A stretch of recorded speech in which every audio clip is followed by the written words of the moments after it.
Nós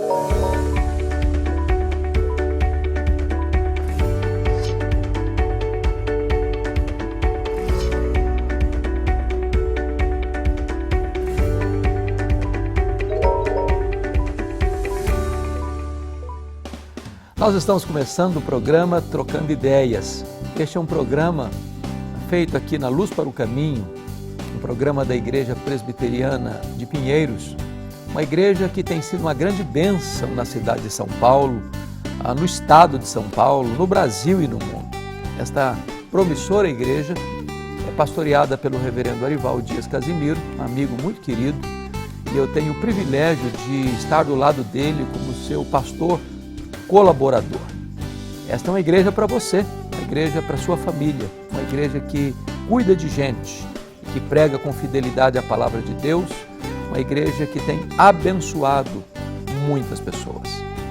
Este programa, ele tem como objetivo responder algumas perguntas que as pessoas têm e que tantas vezes não encontram espaço para uma resposta que atenda aos anseios do coração. Talvez as perguntas que nos enviaram aqui, são 3 perguntas, possa também aí iluminar, esclarecer o seu coração. Então nós vamos à primeira pergunta que nos foi enviada.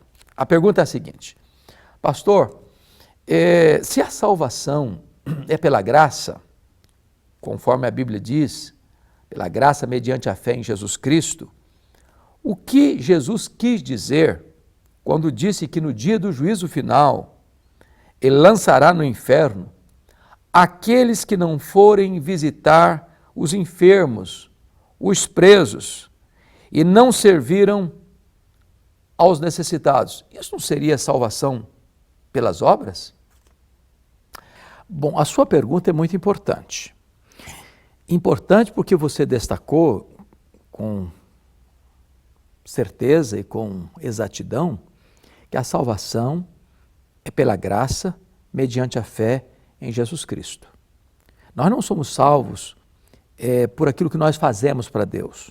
Nós somos salvos por aquilo que Cristo fez por nós na cruz do Calvário. A salvação não é uma medalha de honra ou mérito. A salvação é uma oferta da graça de Deus. Eu não sou salvo por quem eu sou, por aquilo que eu faço. Eu sou salvo porque Deus me amou, apesar de eu ser fraco, ímpio, pecador e inimigo. O amor de Deus por nós está nele mesmo a causa e não em nós. Então, o texto que você levanta, que parece estar em contradição com esta verdade, não está em contradição. Na verdade, esse texto está em Mateus 25, 46 em diante, até 51, e o texto destaca a segunda vinda de Cristo e a cena do juízo.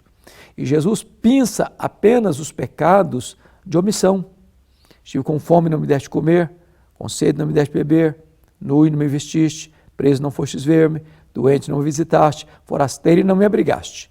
Aí as pessoas vão perguntar, mas quando te vimos assim? E Jesus vai responder, todas as vezes que deixaste de fazer um desses pequeninos, a mim o deixaste de fazer. As obras que estão descritas aí não são a causa da salvação. As obras são a evidência da salvação. Uma pessoa que foi salva pela graça, ela foi salva pela graça para realizar obras. É isso que a Bíblia ensina.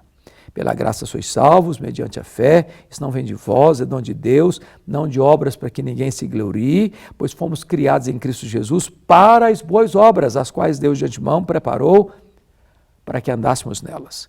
Então, quando uma pessoa é salva, como é que ela prova que ela é salva pela graça?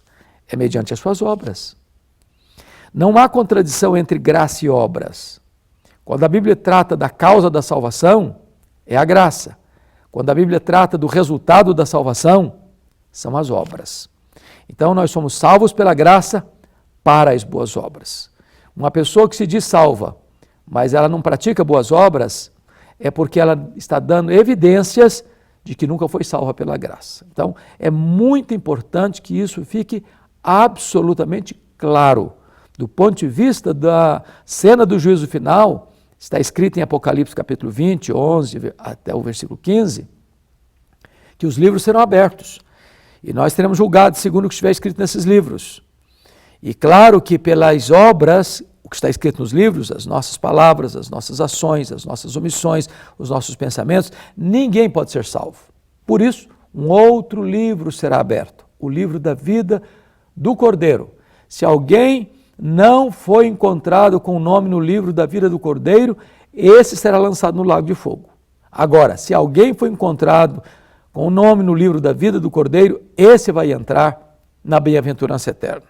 Como é que alguém tem o nome no livro da vida? Não é pelas obras que praticou, mas é por ter recebido Jesus Cristo como seu Salvador pessoal, como Senhor da sua vida. É nesse momento, então, que nós nos firmamos que a salvação é pela graça, mas é para as boas obras. Vamos a uma segunda pergunta que nos foi enviada ao programa. Então vamos lá. A pergunta é a seguinte: pastor, o que Paulo quis dizer quando disse que a letra mata? Bom, primeiro vamos dizer o que Paulo não quis dizer com isso. Paulo não está dizendo que se você ler a Bíblia, a letra, a escritura, a palavra de Deus, só o que está escrito ali vai matar você. Aliás, você precisa ir para a letra da escritura, ir para a palavra de Deus, se alimentar da palavra de Deus, meditar na palavra de Deus, comer a palavra de Deus, viver a palavra de Deus, pregar a palavra de Deus. Então, essa letra aí não significa o conteúdo da escritura. Não, o conteúdo da escritura é uma bênção. Isso é alimento para você, é leite para o infante, é carne para o adulto, é mais precioso do que ouro e mais doce do que o mel. Agora, Paulo está mencionando aí a questão desse legalismo que os fariseus, que os escribas estavam criando com a tradição dos anciãos, com os costumes que eles agregavam à palavra de Deus, com os adendos, os puxadinhos que eles iam fazendo à palavra de Deus. E eles eram mais zelosos dessas tradições do que da palavra de Deus. Então, eles usavam essas tradições deles, essas regras e mais regras, preceitos e mais preceitos, e na medida em que as pessoas iam seguindo todos esses rituais e preceitos do legalismo religioso deles, em vez de colher vida, eles encontravam a própria morte. A letra mata nesse sentido, mas o Espírito vivifica. A palavra de Deus é Espírito e vida. A palavra de Deus é viva. A palavra de Deus traz vida, porque somos gerados pela divina semente para uma vida incorruptível, porque é a semente incorruptível. Então, Paulo não está querendo dizer que então você pode deixar de ler Bíblia, você pode deixar de estudar a palavra, porque isso aí mata, então eu vou viver uma vida mais mística, eu vou viver uma vida mais espiritual, sem Bíblia. Não, absolutamente não. Você não consegue ter uma vida espiritual sólida, madura, frutífera, sem estudar, sem meditar, sem praticar, sem pregar a palavra de Deus. Então, tenha bastante cuidado para não chegar a conclusões equivocadas acerca daquilo que Paulo está tratando nesse texto. Pois bem, nos mandaram aqui uma última pergunta, e uma pergunta muito interessante, muito curiosa. A pergunta é a seguinte: pastor, deve existir alguma diferença na criação entre menina e menino? Bom, eu quero responder isso para você dizendo o seguinte: deve existir diferença e não deve existir diferença entre criar um menino e criar uma menina. O que não deve ser diferente é que não pode existir dois pesos e duas medidas. Um padrão para o menino, outro padrão para a menina. Não. Os princípios são os mesmos, os valores são os mesmos, as exigências são as mesmas, as responsabilidades são as mesmas, os privilégios são os mesmos. Deus não faz acepção de pessoas. Ele salva o homem e a mulher, o menino e a menina da mesma maneira. Então, não tem um mais privilégio, o outro mais responsabilidade. Nem machismo, nem feminismo. Deus olha o ser humano, homem e mulher, criou-os da mesma maneira, salva-os da mesma maneira. Mas, se você pergunta, há diferença entre criar um menino e uma menina? Eu respondo que também há diferença sim.